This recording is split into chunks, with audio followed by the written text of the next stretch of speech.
맨투맨 몇 개를 보여드릴게요. 어떤 게 가장 비싸 보이나요? 이 중에서 가장 저렴한 건 3만원, 가장 비싼 건 30만원입니다. 무슨 차이인지 보이시나요? 안 보이신다면 환영합니다. 곧 세상의 모든 맨투맨이 이해되실 겁니다. 패션을 좋아하실 여러분 반갑습니다. 세상의 대부분은 계속해서 발전합니다. 근데 이상하게도 패션은 옛날 방식, 복각, 빈티지 이런 단어를 사용하며 비싼 가격을 매깁니다. 기술은 발전하는데 왜 굳이 패션에선 옛날 방식을 사용할까요? 옛날 방식이 더 좋을까요? 오늘 이야기는 그 궁금증으로부터 시작되었습니다. 맨투맨은 틀린 말이니 스웨셔츠라고 말씀드리겠습니다. 스웨셔츠는 지금이야 캐주얼하게 입지만 예전엔 최고의 기능성을 가진 운동복으로 올림픽 선수들도 입었습니다. 시작은 약 100년 전이었죠. 100년이라는 시간 동안 스웨셔츠는 디자인뿐만 아니라 프린팅, 디테일, 바느질 등등 수많은 기술들이 변해왔습니다. 지금 존재하는 스웨셔츠는 전부 여기서 파생되었죠. 스웨셔츠를 고르는 여러분만의 기준이 있나요? 핏, 색감, 두께, 그리고 로고 이 외의 기준이 없으셨다면 제가 오늘 그 기준을 추가해보겠습니다. 좋은 스웨셔츠란 건 애매하지만 취향에 맞는 스웨셔츠는 존재할 겁니다. 오늘 말씀드릴 이야기를 보시고 여러분의 취향을 발견하시길 바라며 오늘의 이야기 스웨셔츠 시작해보겠습니다. 지금으로부터 약 100년 전 1920년으로 올라갑니다. 전구, 세탁기, 전화기 대부분의 발명품은 불편하면서 시작됩니다. 스웨셔츠의 시작도 마찬가지였죠. 미국의 러셀 주니어라는 미식 축구 선수가 있었는데 이 사람이 운동복에 불편함을 느끼게 됩니다. 그때까지만 해도 운동복은 모두 이 양털, 울 소재로 만든 스웨터였는데 피부에 닿으면 까칠까칠하고 너무 무거웠죠. 근데 하필 러셀의 아버지는 속옷을 생산하고 있었고 러셀 주니어는 아버지에게 찾아갑니다. 아빠, 이거 너무 불편한데 아빠 만드는 속옷처럼 이것도 울이 아니라 면으로 만들어 보면 안 돼요? 라고 요청했고 아버지는 만들어줍니다. 그렇게 탄생된 발명품이 우리가 지금도 입는 스웨셔츠의 시작입니다. 스웨셔츠는 빠르게 퍼져나갑니다. 축구, 야구, 높이뛰기 등등 운동하는 미국의 모든 사람들도 기존의 울 스웨터가 불편했기 때문이죠. 그때 당시 스웨셔츠를 보면 목에 이렇게 V 모양이 있는데요. 이건 신축성을 위해서입니다. 일단 스웨셔츠의 목 부분은 이렇게 잘 늘어나는 원단으로 되어 있는데요. 이런 형태의 원단을 보통 립이라고 부릅니다. 근데 머리를 넣으면 립뿐만 아니라 몸판 원단도 같이 늘어나겠죠. 그래서 그 사이에 잘 늘어나는 립 원단을 넣어 신축성을 더해주는 겁니다. 초창기 스웨셔츠는 이 V 모양을 앞쪽과 뒤쪽에 넣었습니다. 그때 당시 스웨셔츠를 하나 보여드릴게요. 립 원단을 어깨까지 사용한 모습입니다. 왜 그런지 이해되시죠? 한편 그 시절 니커버커 니팅 컴퍼니라는 회사가 있었습니다. 여기선 노동자를 위한 울 스웨터나 속옷을 팔았는데 스웨셔츠가 너무 인기를 끄는 걸 보고 니커버커도 만들기 시작하죠. 그 스웨셔츠 역시 인기를 끌었고 니커버커는 기존에 하던 사업을 접고 스웨셔츠에 집중합니다. 그리고 1923년 회사 이름을 바꾼 게 챔피온 니트웨어입니다. 1930년대가 되면서 스웨셔츠는 도화지로 사용되기 시작합니다. 대학교 이름, 대학교 로고뿐만 아니라 회사의 이름도 넣었는데요. 지금도 이런 글씨가 아치형으로 들어간 게 보이죠. 뭐 스탠포드, 예일, 하버드 같은 명문대만 본 것 같지만 어쨌든 그 문화는 이때부터 시작됩니다. 근데 현재의 스웨셔츠와는 조금 다른 모습인데요. 어떤 게 다를까요? 프린팅 방식이 다릅니다. 그때까지는 이렇게 종이 같은 걸 잘라서 모양을 잡아 그 위에 잉크를 묻혀 만드는 스텐실 방법을 사용했습니다. 지금 나오는 프린팅이 훨씬 깔끔하지만 스텐실 나름의 매력이 있죠.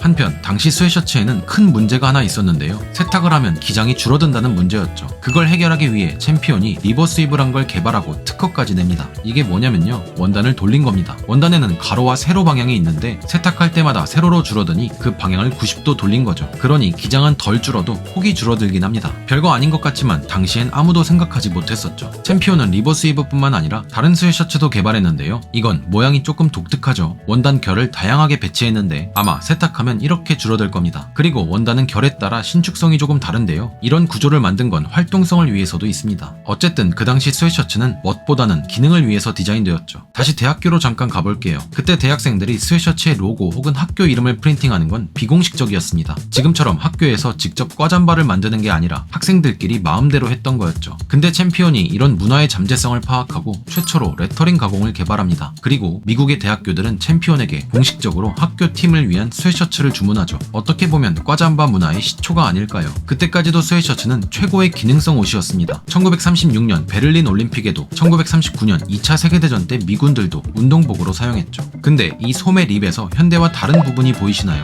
상대적으로 넓은데요. 이건 기술이 부족했기 때문입니다. 지금보다 원단의 복원력이 약해서 시보리가 잘 늘어나 버렸고 그걸 방지하기 위해서 립이 넓은 겁니다. 시보리가 늘어나 버리면 소매 안으로 바람이 들어오니까요. 그리고 스웨셔츠는 점점 발전합니다. 1930년대 후반이 되면서 디테일들이 추가되는데요. 일단 겨드랑이에 이렇게 립 원단이 추가됩니다. 립 원단은 신축성이 좋은 거 아시죠? 이건 당연히 활동성을 위해서입니다. 소매 라인도 새로운 형태가 나오는데요. 이 전까지는 전까지는 이렇게 몸판, 팔통을 일자로 붙이는 형태였는데 이렇게 생긴 프리덤 슬리브라는 방식이 나옵니다. 지금 우리가 아는 레글론 소매와 비슷하지만 활동성을 위해 겨드랑이 부분이 곡선으로 더 길게 빠져있죠. 동시에 소매 시보리도 독특한 디자인이 나옵니다. 이렇게 립이 뾰족하게 들어간 모습인데 이것도 기능적인 디자인이겠죠. 이전 영상을 보신 분들은 아실 겁니다. 이건 60년대 미 해군 자켓에도 사용되거든요. 프리덤 슬리브나 뾰족한 소매 모양 모두 디자인은 재밌지만 봉제하기 어려워서 점점 사라집니다. 1940년대가 되면서 새로운 프린팅 방식 플로키 프린트가 시작되는데요. 펠트랑 비슷하지만 작은 섬유 입자를 옷에 심는 방식입니다. 이 역시 챔피온이 개발했습니다. 그렇게 스웨셔츠를 발전시킨 챔피온은 1952년 또 다른 특허를 내는데요. 옆구리에 이렇게 립을 대는 방식입니다. 목적은 두 가지가 있는데 하나는 활동성, 하나는 수축 방지입니다. 챔피온의 리버스 위브는 원단 결이 반대라 세로는 수축이 덜하지만 가로로 수축이 생기는데요. 이걸 완화시키기 위해 옆구리에 립을 덧댄 겁니다. 목적이 있는 디자인이죠. 50년대가 되면서 많은 것들이 변하는데요. 일단 목에 있는 V 방식이 바뀌기 시작합니다. 이 전까지는 립을 끼워 넣는 방식이었는데 위에 덧대는 방식으로 바뀌죠. 그래서 뒷면을 보면 립이 아니라 몸판 원단이 보입니다. 근데 그러면 목의 신축성이 줄어들겠죠.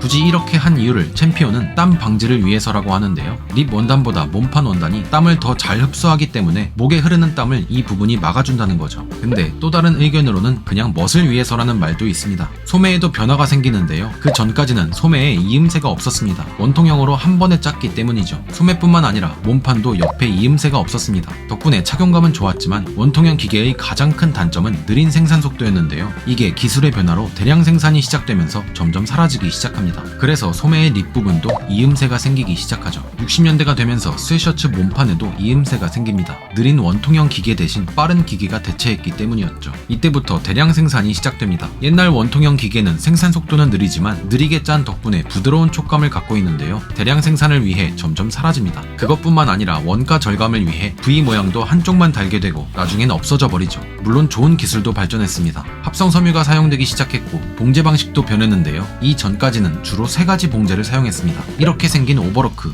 이런 방식, 그리고 이런 방식이었는데 이렇게 4줄짜리 방식이 추가됩니다. 굉장히 큰 발전이었는데요. 이건 이따가 따로 다루겠습니다. 60년대는 프린트 방식도 진화합니다. 이전 플로키 방식에서 다양한 색상을 사용한 컬러 플로키 방식, 그리고 지금도 사용하는 실크 스크린 방식도 탄생하죠. 그렇게 스웨셔츠는 대량 생산을 위해 변하고 기술의 발전으로 진화합니다. 그 끝은 대략 이런 모습이었죠. 더 이상 기능성 옷도 아니었으니 발전은 여기서 멈추게 됩니다. 근데 1990년대가 되면서 스웨셔츠는 진화가 아닌 옛날 방식을 다시 꺼내기 시작합니다. 옛날 원통형 원단, 목에 있는 V 모양 등등 좋다고 생각했던 부분을 다시 사용하기 시작했고 덕분에 현재는 다양한 모양의 스웨셔츠가 존재하게 되죠. 이제 스웨셔츠를 다시 볼게요. 이 옷들이 어떻게 다른지 보이시나요? 보이신다면 그 내용들을 가지고 오늘 소개해드릴 스웨셔츠를 보겠습니다. 디스커스 애슬레틱. 최초의 스웨셔츠는 러셀이 만들었고 그걸 발전시킨 건 챔피온이라고 알려져 있습니다. 하지만 그 사이에도 잘 알려지지 않은 많은 브랜드들이 존재했는데요. 그 중에 80년대 미국에서 꽤나 유명했던 브랜드 디스커스 애슬레틱입니다. 무신사 홈페이지를 보면 since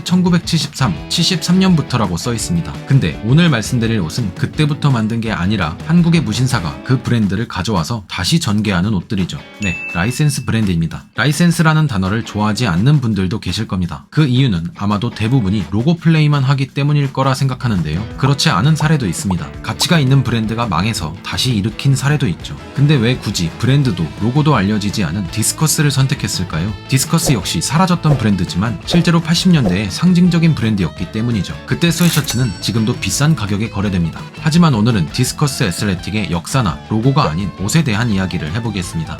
근데 로고는 재밌는 이야기만 하나 짧게 넣었습니다. 바로 보시죠. 이제 우리 눈에 가장 먼저 보이는 건 이 V 모양일 겁니다. 이 V 모양이 앞쪽과 뒤쪽에 모두 들어가 있는데요. 안쪽이 몸판 원단인 걸 보면 초기에 사용된 끼워넣기 방식이 아니라 겉에 추가로 덧댄 방식이죠. 기능성보다는 옛날 디자인을 차용했다고 보시면 될 것 같습니다. 모든 스웨셔츠에 들어간 건 아니니 이게 별로인 분들은 참고하시면 좋을 것 같습니다. 목에 달려있는 립도 일반적인 스웨셔츠와 조금 다른데요. 끝부분이 살짝 튀어나와 있죠. 이건 이렇게 겉에서 말아서 봉제했기 때문입니다. 50년대 스웨셔츠에서 간혹 보이긴 하는데 이건 옛날 디자인이라기보다 조금 더 높은 사양의 방식이라고 보시면 될 것 같습니다. 소매 시보리 역시 넓게 되어 있는데요. 여러분도 아시다시피 이건 옛날 디자인을 사용한 거죠. 실용적인 디테일은 겨드랑이에 들어가는데요. 삼각형 모양으로 잘 늘어나는 립 원단을 넣었습니다. 팔을 움직일 때 활동성에 도움을 주겠죠. 이건 비슷한 가격대의 스웨셔츠에선 잘 보이지 않습니다. 굳이 보이지도 않는 부위에 신경 쓰는 거니까요. 그럼 이제 바느질을 볼게요. 가장 흔하게 사용하는 게 오버로크입니다. 실로 감싸고 끝부분이 이렇게 튀어나오죠.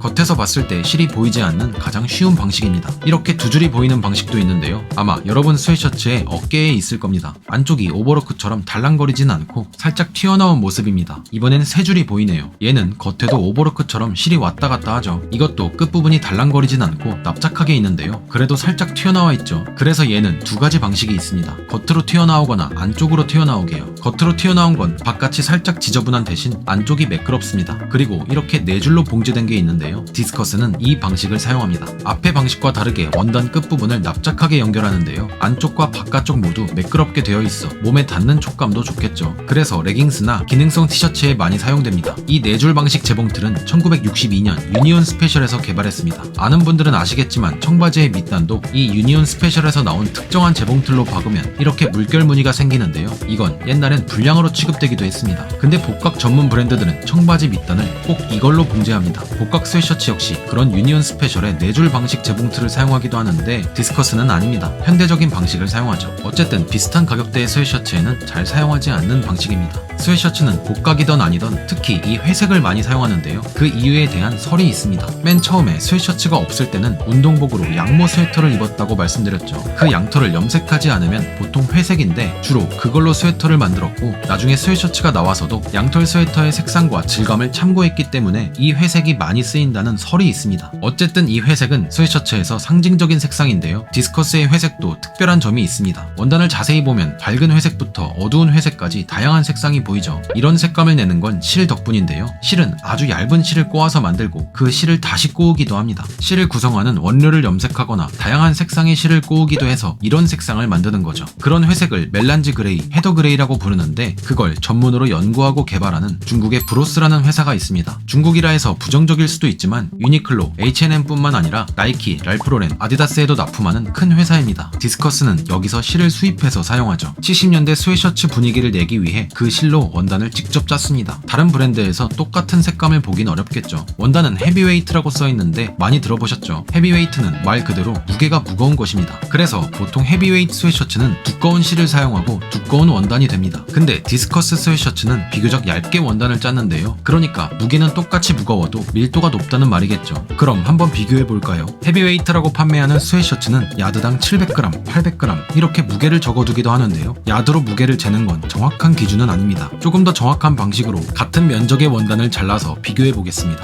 이 옷들은 몇 번 세탁을 해서 수축이 됐을 겁니다. 그만큼 밀도도 높아졌으니 무게도 조금 올라갔을 겁니다.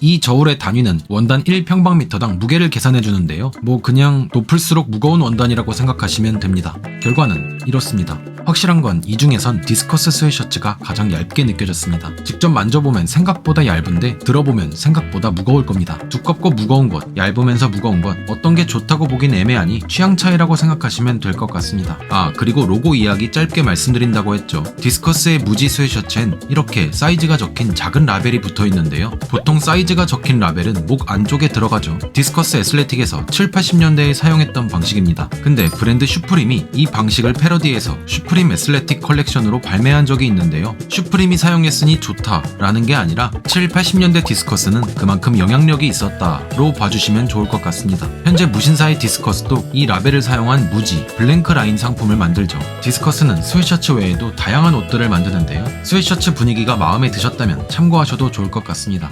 디스커스 담당자분이 이렇게 말씀해 주셨습니다. 구독자분들의 의견 역시 적극 반영해서 상품에 반영할 의사가 있습니다 라고요. 그래서 제가 몇 가지 빈티지 디테일을 다시 말씀드리겠습니다. 이 중에 여러분들이 경험해보고 싶으신 게 있다면 말씀해 주세요. 립 디테일이 어깨까지 들어간 것, 끼워넣기식 V거셋, 사이드 액션 립, 프리덤 슬리브, 곡선 형태의 소매 립, 바늘 빼기 립, 옛날 원통형 기계, 이걸 루프힐 머신이라고 하는데요. 이걸로 짠 원단, 그리고 여기까지 봐주신 분들을 위해 특이한 점을 하나 말씀드릴게요. 이번에 여러가지 스웨셔츠를 보다가 이렇게 목에 있는 립이 사선으로 짜여져 있는 걸 봤는데 아마도 제 생각입니다. 원단은 보통 가로, 세로보다 대각선 방향이 더 잘 늘어납니다. 그래서 목에 있는 립도 더 잘 늘어나라고 저렇게 사선으로 배치한 게 아닐까 생각이 들었는데요. 이것도 추가하겠습니다. 대각선 립까지 여러분들의 의견을 부탁드리며 담당자님 부탁드리겠습니다.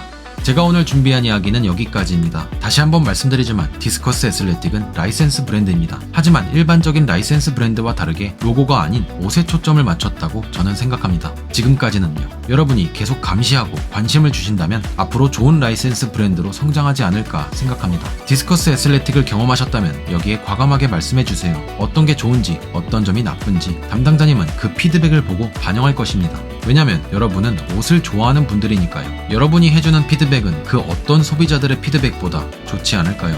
여러분의 피드백을 기다리며 저는 다음에 또 다른 패션 이야기로 돌아오겠습니다. 오늘도 영상 봐주셨다면 많이 감사합니다. 감사합니다.